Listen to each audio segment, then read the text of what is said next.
নমস্কার বন্ধুরা, রহস্যধারার 22তম এপিসোডে আমি অলোক চক্রবর্তী আপনাদের সকলকে স্বাগত জানাই। বন্ধুরা, প্রবল গরমের দাবদাহে মানুষের প্রাণ যখন ওষ্ঠাগত, আমাদের আশেপাশের পরিবেশটা যখন তপ্ত, নদী নালা পুকুর মাঠ যখন ফুটি ফাটা, জন্তু জানোয়ার পশু পাখি মানুষ যখন একটু বৃষ্টির পরশ পাওয়ার জন্য আকুল হয়ে যায়, ঠিক তখনই আসে কালবৈশাখী ঝড় এবং পরিবেশকে কোমল ও স্নিগ্ধতার স্পর্শে ভরিয়ে দিয়ে সকলের শরীরে ও মনে শান্তি ও আনন্দের অনুভূতি প্রদান করে।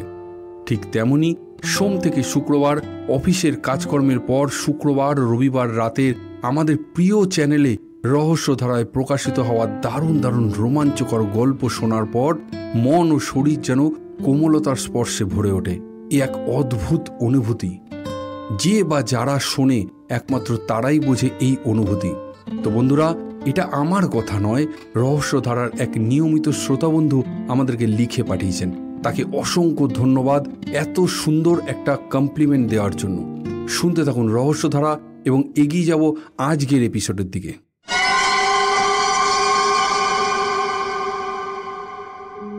আজকের গল্পের নাম নতুন রাস্তা। গল্পে উল্লেখিত ঘটনাটির সময়কাল 1996-97 সাল, আর ঘটনাটি ঘটেছিল মিঠুন নামক একটি ছেলের সাথে।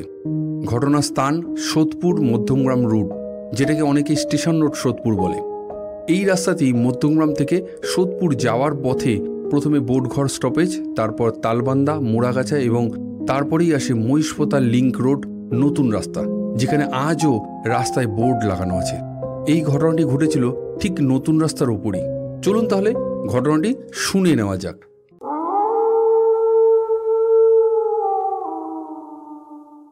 মিঠুন ছেলেবেলা থেকেই পড়াশোনায় খুব একটা ভালো ছিল না, যার ফলে প্রত্যেক বছরই পরীক্ষার রেজাল্ট আশানুরূপ আসতো না।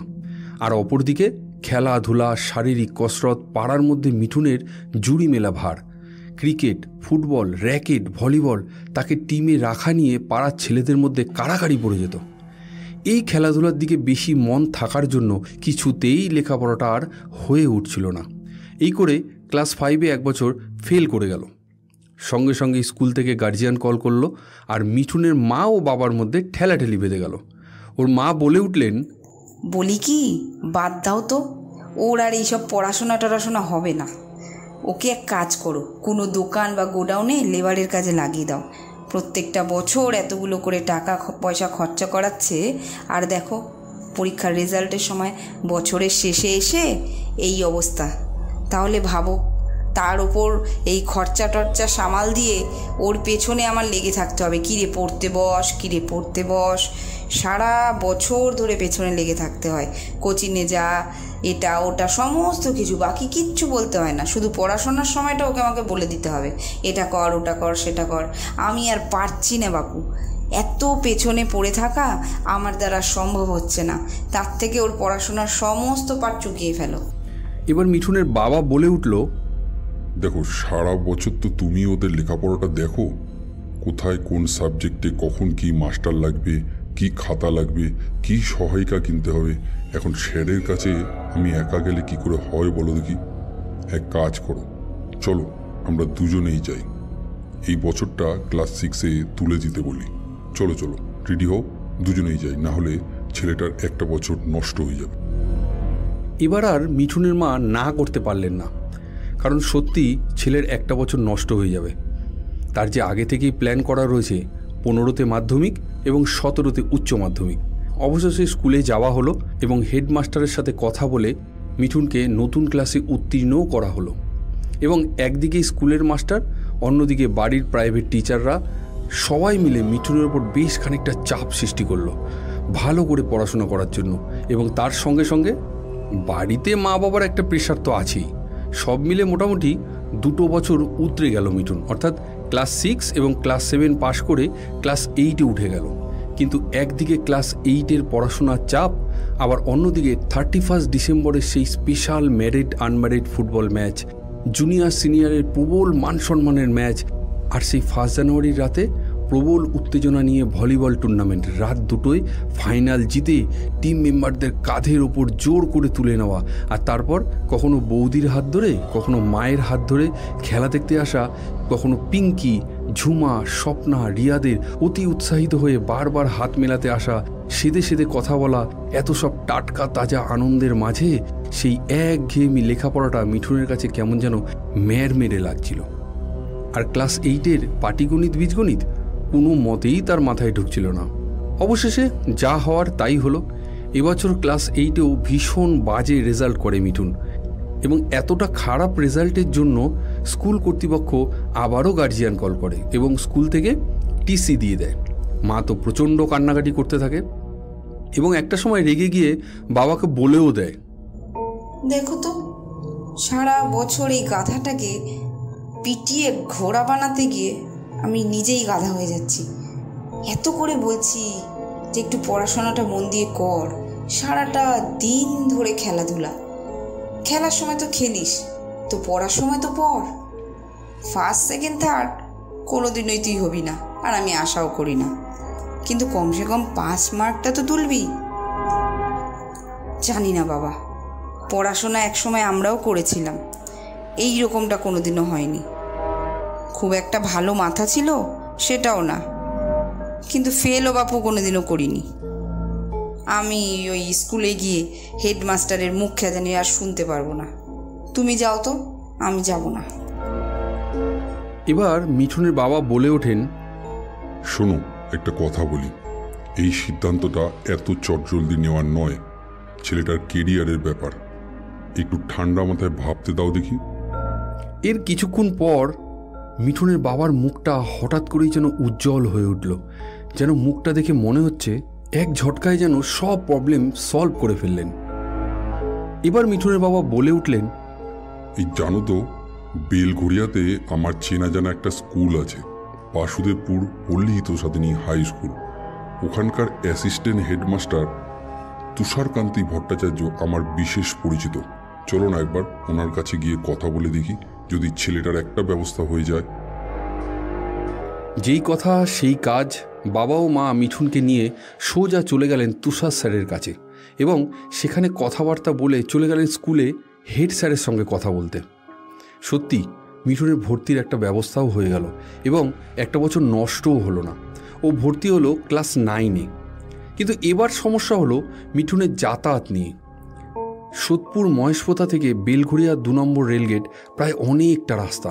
তাহলে উপায় হলো হোস্টেলে অথবা মামার বাড়ি, যেখানে স্কুলেও পড়তে পারবে এবং তার সঙ্গে সঙ্গে থাকতেও পারবে।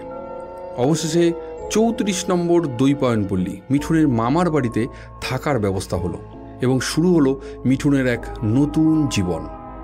কিন্তু সেখানেও শুরু হলো এক সমস্যা। এবার ওর মায়ের মন খারাপ করতে লাগলো। ছেলের পছন্দের খাবার দাবার রান্না করে ছেলের জন্য বারবার করে নিয়ে আসা, বারবার পাশের বাড়িতে ফোন করে ছেলে কেমন আছে সেটা জানার চেষ্টা করা, ও এছাড়াও আরও নানান রকমের সমস্যা। আর ওদিকে মিঠুন নতুন পরিবেশে খাপ খাইয়ে নিতেও একটু অসুবিধা হচ্ছিল, যেখানে সারা দিন প্রায় মাঠে খেলাধুলা নিয়েই কেটে যেত আর বাকি কিছু করার সময়ই ছিল না। আর সেখানে স্কুলে যাওয়া, বিকেলে কোচিংয়ে যাওয়া আর সন্ধেবেলা পড়তে বসা, সময় যেন আর কাটতে চায় না কিছুতেই। এইভাবেই কয়েকটা মাস কেটে গেল। এবার আসলো ত্রৈমাসিক পরীক্ষা এবং সেখানে মিঠুনের একটা দারুণ রেজাল্ট হলো। আর সাথে সাথে মায়ের তরফ থেকে গিফট এসে হাজির হলো মিঠুনের কাছে, আর সেটা হলো একটি নতুন সাইকেল। অর্থাৎ এবার থেকে আর মাকে বারবার করে আসতে হবে না দেখা করার জন্য। এবার থেকে প্রতি শনিবার মিঠুন সাইকেল চালিয়ে চলে যাবে মায়ের সঙ্গে দেখা করতে। শনিবার ও রবিবার থেকে সোমবার একেবারে সরাসরি স্কুলে চলে যাবে। তাতে মায়ের হাতের রান্নাও ভালো মন্দ খেতে পারবে এবং তার সঙ্গে সঙ্গে রবিবার সারা দিন চুটিয়ে ক্রিকেট ফুটবল খেলতে পারবে বন্ধুদের সঙ্গে। যাই হোক, এইভাবেই বেশ দিনগুলো কাটছিল মিঠুনের। কিন্তু এই রকমই এক শনিবার বাড়ি ফেরার পথে মিঠুনের সাথে ঘটে যায় এক ভয়ানক ঘটনা। তখন ছিল শীতকাল, তাই তাড়াতাড়ি সন্ধে নেমে আসে। প্রতি শনিবারের মতন এদিনও মিঠুন স্কুল ছুটি হওয়ার পর মামা বাড়িতে এসে ঝটপট করে ড্রেসটা চেঞ্জ করে অল্প একটু ভাত খেয়ে সাইকেলের 2 চাকায় হাওয়াটা চেক করে মহিষপোতা মায়ের কাছে যাওয়ার জন্য রওনা হয়। কিন্তু যতই তাড়াহুড়ো করুক না কেন 3টের আগে কোনো শনিবারই বেরোনো হয় না। এবারও ঠিক তাই হয়েছিল। ওদিকে মিঠুনের মা বারবার করে বারণ করে দিয়েছিল HB টাউন হয়ে নাটাগড় হয়ে আসার জন্য, শর্টকাটের চক্করে পড়ে নতুন রাস্তাটা ধরিস না জানো বাবা, কারণ এই সময়টায় নতুন রাস্তার যে বেশ বদনাম ছিল সেটা প্রায় সকলেরই জানা ছিল। দর্শক বন্ধুরা, নতুন রাস্তা তো আজও আছে, কিন্তু এই ঘটনার সময়কাল ছিল 1996-97। সে সময়কার নতুন রাস্তার বিকেল 4টে-5টার পর যাতায়াত করা অত্যাধিক সাহসী মানুষরাও দ্বিতীয়বার ভাববে। প্রথমত রাস্তাটা ছিল প্রায় 2 কিলোমিটার দীর্ঘ হয়ে পাড়ার মধ্যে মিশে গেছে।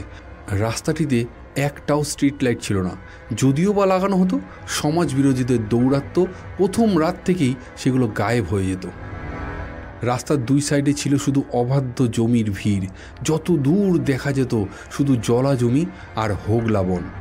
আশেপাশের গ্রাম থেকে যত গরু মরা, কুকুর মরা, ছাগল মরা সব এনে ওখানেই ফেলতো সবাই। আর তার সঙ্গে ছিল সমাজ বিরোধীদের বাড়বাড়ন্ত। সন্ধ্যার পর কেউ গেলেই তার হাতঘড়ি, সাইকেল, চেন, মানি পার্স এগুলো সব খোয়া যেত। আর মহিলারা তো মোটেও সুরক্ষিত ছিল না ওই রাস্তায়। যাই হোক, ঘটনায় ফিরে আসি। একেতেই শীতের বেলা, তার উপর আবার মিঠুনের বেরোতেই 3টের বেশি বেজে যায়। তাই শেষমেশ যখন নতুন রাস্তার মুখে এসে দাঁড়ায় তখন বেলা প্রায় 4:30, এবং শীতের 4:30 মানে বেলা প্রায় শেষ এবং সন্ধ্যা নামছে। যদিও একবার মায়ের কথাটা মনে পড়ে যায় মিঠুনের। দেখ বাবা, বেরোচ্ছিস বেরো, তবে যদি সন্ধে হয়ে যায় নতুন রাস্তার ধারে কাছেও যাবি না। রাস্তাটা খুব একটা ভালো না। তুই এক কাজ করবি, HB টাউন হয়ে নাটাগড় হয়ে তারপরে বাড়ি ফিরিস, ঠিক আছে? মনে থাকবে তো? কিন্তু সেদিন যে মিঠুনের মনে কি কাজ করছিল বোঝা বড় মুশকিল। কম বয়সের রক্তের জোর নাকি কোনো অশরীরীর তীব্র আকর্ষণ জানি না। দেখতে দেখতেই কুয়াশা যেন ধীরে ধীরে ঘন হতে থাকে। মিঠুন নতুন রাস্তা ধরে ধীরে ধীরে এগোতে থাকে। শীতটাও বেশ জাঁকিয়ে পড়েছে আজকে। বেশ খানিকটা যাবার পর মিঠুনের মনে কেমন যেন একটা গান গাইতে থাকে। আর কিছুতেই যেন মন চাইছিল না ওর। বারবার করে মনে হচ্ছিল ফেরত চলে যায়, গিয়ে HB টাউন হয়ে বাড়ি যায়। কারণ একে তো কুয়াশা, তার ওপর রাস্তায় একটাও লাইট নেই, আর হিন্দুস্তান লিভারের গোডাউনের অনবরত লরি আসা যাওয়ার ফলে রাস্তায় বড় বড় গাড্ডা। জোরে চালিয়ে যে বেরিয়ে যাব তারও কোনো উপায় নেই। এই কথাগুলো মনে মনে ভাবতে থাকে। যদি কারোর সঙ্গে একটু দেখা হয়ে যায় তাহলে খুব ভালো হতো, তার সঙ্গেই রাস্তাটা পার হয়ে যেতাম। যেই ভাবা সেই কাজ। মিঠুন এবার সাইকেলটা ঘোরাতেই যাবে। ঠিক সেই সময় দূর থেকে একটা সাইকেলে বেল মারার আওয়াজ হলো। সঙ্গে সঙ্গে মনে একটু জোর আসলো। লম্বা করে একজন ভদ্রলোক সাইকেলটা একটু জোরের ওপর চালিয়ে যাওয়ার সময় মিঠুনকে আওয়াজ দিয়ে গেল, যেন কত দিনের চেনা। বলি, ও মিঠুন, আরে বাড়ি যাবে না? চলো চলো। লোকটির মুখটা দেখতে না পেলেও গলার আওয়াজটা যেন বেশ চেনা চেনা মনে হলো। লোকটি অত্যাধিক দ্রুত চালিয়ে চলে গেল দূরের দিকে, কিন্তু আমার মনে কিন্তু বেশ সাহস জুগিয়ে দিয়ে গেল। এবার কিন্তু আর পেছনে যাওয়ার কথা ভাবলামই না। সাইকেলটা যতটা দ্রুত সম্ভব চালিয়ে সামনের দিকে এগিয়ে যাওয়ার চেষ্টা করছি। যদিও কুয়াশা সেদিন এতটাই বেশি ছিল, নিজের সাইকেলের সামনের চাকার পর থেকেই যেন আর কিচ্ছুই দেখা যাচ্ছে না। এভাবেই এগিয়ে চললাম। হঠাৎ করেই একটা ভোটকা পচা গন্ধ নাকে ভেসে আসতে লাগলো। যদিও এটা কোনো নতুন ব্যাপার নয়, এই রাস্তায় 2-1 দিনের মধ্যে কেউ কোনো মরা পশু পাখি হয়তো ফেলেছে। যাকে আমি এগিয়ে চলি। দূর থেকে শিয়ালের ডাকগুলো এখন যেন একদম কাছ থেকে শোনা যাচ্ছে। পুরো রাস্তাটা যেন জনমানব শূন্য। হঠাৎ করেই একটা শো শো শব্দ কানে ভেসে আসতে লাগলো, যেন দূর থেকে কোনো ঝোড়ো হাওয়া ধেয়ে আসছে আমার দিকে। ঠিক সেই শব্দটা আমার কাছে এসে যেন হঠাৎ থেমে গেল। আমি ভাবলাম বোধহয় থেমেই গেল, কিন্তু হঠাৎ করেই ঠান্ডাটা যেন অত্যাধিক বেড়ে গেল বলে মনে হচ্ছে, যেটাকে বলে হাড় কাঁপানো ঠান্ডা। পায়ের পাতা আর হাতের পাতা ঠান্ডায় জমে গিয়ে অবশ হয়ে গেল। এবার মনে হতে লাগলো সাইকেলের পিছনের কেরিয়ারে কেউ যেন উঠে বসলো। সাইকেলটা হঠাৎ করেই অত্যাধিক ভারী হয়ে উঠল। এত অবধিও তো সব কিছু ঠিকঠাকই ছিল, কিন্তু এবার যেটা ঘটল সেটা ছিল অস্বাভাবিক ঘটনা। এবার আমি অনুভব করলাম অত্যাধিক ঠান্ডা একটা লোমশ হাত আমার ডান কাঁধের ওপর কেউ যেন রাখলো, আর তার পরিষ্কার শ্বাস প্রশ্বাস নেওয়ার আওয়াজটাও যেন আমি কানে শুনতে পাচ্ছি। আর আমার ঘাড় ও পিঠের ওপর থেকে তার শ্বাস প্রশ্বাসগুলো পড়ছে, আর আমার শিরদাঁড়া দিয়ে যেন একটা ঠান্ডা রক্তের স্রোত বয়ে যেতে শুরু করলো। অনেক চেষ্টা করেও সাইকেলটার গতি যেন কিছুতেই আর বাড়াতে পারছিলাম না। আমার গলা শুকিয়ে কাঠ হয়ে গেল। বুকের ধুকপুকানি এতটাই বেশি অনুভব হচ্ছিল যেন তার আওয়াজটাও আমি শুনতে পাচ্ছিলাম। মাথা ও শরীরে প্রচণ্ড একটা ভারী ভারী ভাব অনুভব হচ্ছিল। একবার ভাবলাম ঘাড় ঘুরিয়ে পেছন দিকটা দেখব, কিন্তু না, সাহস পেলাম না। শুধু কষ্ট করে সাইকেলের প্যাডেলটা চালিয়ে যেতে লাগলাম। এবার আমার পেটের উপরও একটা হাত রাখার মতন অনুভব করতে পারলাম। অত্যাধিক ঠান্ডা সেই হাতটা যেন ক্রমশ আমাকে আঁকড়ে ধরছিল। হঠাৎ করেই নজরটা আর ধরে রাখতে পারলাম না। যখনই পেটের দিকে তাকালাম, দেখলাম একটা কালো লোমশ বড় একটা নকালা হাত আমার পেটের ওপর বাড়িয়ে রেখেছে কেউ যেন। এরপর আর আমি নিজেকে ঠিক রাখতে পারিনি। আমি বুঝতে পারলাম আমার চোখ দুটো আর খুলে রাখতে পারছি না, এবং সত্যি সত্যি আমার চোখটা যেন বন্ধ হয়ে যাচ্ছিল। এবং তারপর আমার আর কিচ্ছু খেয়াল নেই। বেশ খানিকক্ষণ পর, অ্যাকচুয়ালি আমি জানি না ঠিক কতক্ষণ পর, নাকে একটা তীব্র পচা গন্ধ অনুভব করলাম। হঠাৎ করেই প্রচণ্ড ভয়ে কেঁপে উঠলাম আমি। সঙ্গে সঙ্গে চোখটা খুলে ফেলি, এবং চোখ খুলে দেখলাম 2-4টে 4 পেয়ে লোমশ প্রাণী একটা বস্তাকে ঘিরে গর্জন করছে, আর আমি ঠিক ওই বস্তাটার পাশেই শুয়ে আছি। বস্তার মুখের বাঁধনটা খানিকটা ছেঁড়া রয়েছে, আর কিছু মাংসল হাত পা টুকরো টুকরো হয়ে খানিকটা বেরিয়ে আছে। আর ওই বিচ্ছিরি প্রাণীগুলো আমাকে ওদের কম্পিটিটর ভাবছে। ওরা ভাবছে আমি বোধহয় ওদের খাবারটা খেয়ে নেব। এক ঝটকায় আমি ওখান থেকে উঠে দাঁড়ানোর চেষ্টা করলাম, কিন্তু না, ওঠা তো দূরের কথা, আমি ওখান থেকে নড়তেও পারছিলাম না। আমার কোমর থেকে নিচের পোর্শনটা পুরো অবশ হয়ে গেছিল, উঠতে পারলাম না। অবশেষে সম্পূর্ণ কুনুইয়ের ওপর ভর দিয়ে ওখান থেকে বেরোনোর চেষ্টা করতে লাগলাম। যেন সাক্ষাৎ মৃত্যুকে চোখের সামনে দেখতে পাচ্ছিলাম আমি। মনে মনে একভাবে শুধু ইষ্ট নাম জপ করতে লাগলাম, আর কুনুই দুটোর ওপর ভর করে ধীরে ধীরে ওখান থেকে বেরিয়ে আসতে লাগলাম। যেই আমি একটুখানি বেরিয়ে আসলাম, সঙ্গে সঙ্গে ওরা নিজেদেরকে নিয়েই যেন ব্যস্ত হয়ে পড়লো, আর আমার দিকে দেখছেও না। আর আমি এই সুযোগে দ্রুততার সঙ্গে ওখান থেকে কুনুইয়ের ওপর ভর দিয়ে বেরিয়ে আসতে লাগলাম। কুনুইয়ের নিচে বেশ খানিকটা ইট পাথরের টুকরো পড়েছিল মনে হয়, যেন খানিকটা ভেজা ভেজাও লাগছিল। হয়তো কেটে গেছে, তাই খুব জ্বালা করছিল। কিন্তু এখন আর আমি একটু ওই দিকে তাকালাম না। বেশ খানিকটা সামনের দিকে এগোনোর পর একটা লাইট চোখে দেখতে পেলাম, এবং যখনই আমি ওই লাইটের আলোটা দেখলাম, তখনই যেন আমার বুকে বলটা বেশ খানিকটা বেড়ে গেল। আমি আরও জোরে জোরে ইষ্টনাম জপ করতে লাগলাম, আর ওই আলোর দিকে লক্ষ্য করে সামনের দিকে এগিয়ে যাওয়ার চেষ্টা করে গেলাম। এভাবেই বেশ খানিকক্ষণ কেটে গেল। এবার আলোর অনেকটাই কাছে চলে এসেছিলাম। এটুকু বুঝতে পারছিলাম মৃত্যু ভয় আর হয়তো নেই, তবে কতক্ষণে বাড়ি ঢুকতে পারবো তার কোনো ঠিক নেই। বলতে বলতেই আমাদের পাড়ার শিবুদার সঙ্গে দেখা হয়ে গেল। উনি সঙ্গে সঙ্গে বলে উঠলেন, আরে মিঠুন না, তুই এখানে রাস্তায় শুয়ে শুয়ে একা একা কি করছিস? এই প্রথম আমার মুখ থেকে যেন আওয়াজ বেরোলো, শিবুদা আমাকে একটু ধরো না, আমি একটু উঠে দাঁড়াবো, আমি না কোমরে আর পায়ে কোনো জোর পাচ্ছি না। বলতে বলতেই শিবুদার হেল্প নিয়ে উঠে দাঁড়ালাম, এবং সব ঘটনা না বলে শুধু বললাম, সাইকেল থেকে পড়ে গেছিলাম, আমার সাইকেলটা না ওখানেই রয়ে গেছে, একটু এনে দেওয়া যাবে দাদা? উনি বললেন, তুই যাও আমার বাড়িতে, যা গিয়ে বস, ওখানে পুজো হচ্ছে, যা গিয়ে বসে দেখ, আমি তোর সাইকেলটা এক্ষুনি নিয়ে আসছি। কোনো চিন্তা করিস না ভাই, কোনো চিন্তা করিস না, সাইকেল নিয়ে আসছি আমি, তুই যা, তুই গিয়ে বস। আমি এবার ধীরে ধীরে নতুন রাস্তাটা শেষ করলাম, আর রাস্তা শেষ করলেই শিবুদার বাড়ি। বাড়িতে ঢোকার খানিক আগে থেকেই জোরদার শঙ্খ, ঘণ্টা ও অনেক মহিলারা একসঙ্গে জোকার দেওয়ার আওয়াজ পেলাম। আরও খানিকটা কাছে এসে বাড়ির ভেতরে ঢুকে দেখলাম মা ভবতারিণী যেন আশীর্বাদ করছে। আসলে ওদের বাড়ির মানসিকের বাৎসরিক পুজোটা হচ্ছে, যেটা কিনা প্রত্যেক বছরই এই অমাবস্যার দিনেই হয়। জয় মা ভবতারিণী, সকলকে বিপদ থেকে রক্ষা করো মা। কি বরাত জোরে যে আজ বাড়ি ফিরব সে আর বলে বোঝানোর মতো নয়। এই কথাগুলোই মনে মনে ভাবছিলাম।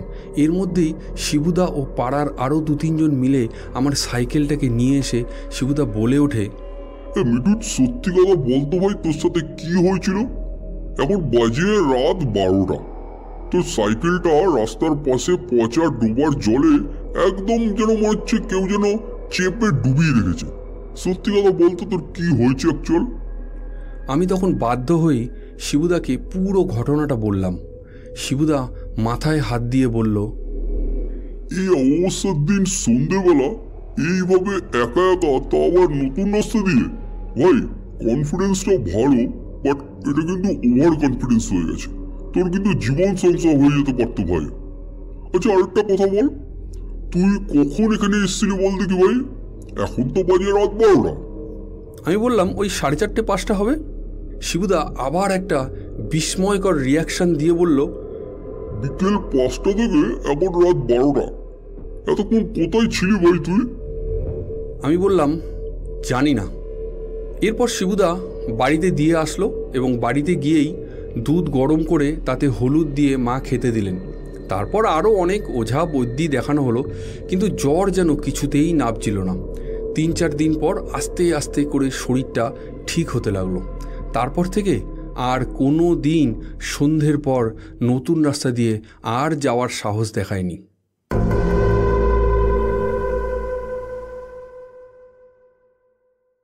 তো বন্ধুরা, এই ছিল আজকের ঘটনা। আজকের ঘটনায় যারা কণ্ঠ দিয়েছেন তাদের মধ্যে অন্যতম মিঠুনের মায়ের ভূমিকায় ছিলেন স্নিগ্ধা চক্রবর্তী, এবং মিঠুন ও মিঠুনের বাবা ও শিবুদার ভূমিকায় ছিলাম আমি অলোক চক্রবর্তী। আশা করছি আজকের ঘটনাটি আপনাদের মন ছুঁয়ে যাবে। যদি ভালো লাগে তাহলে অবশ্যই কমেন্ট করে জানাবেন। তাহলে আবার দেখা হবে আগামী শুক্রবার ঠিক রাত 9টায় এক নতুন ঘটনার সাথে। ধন্যবাদ, শুভরাত্রি।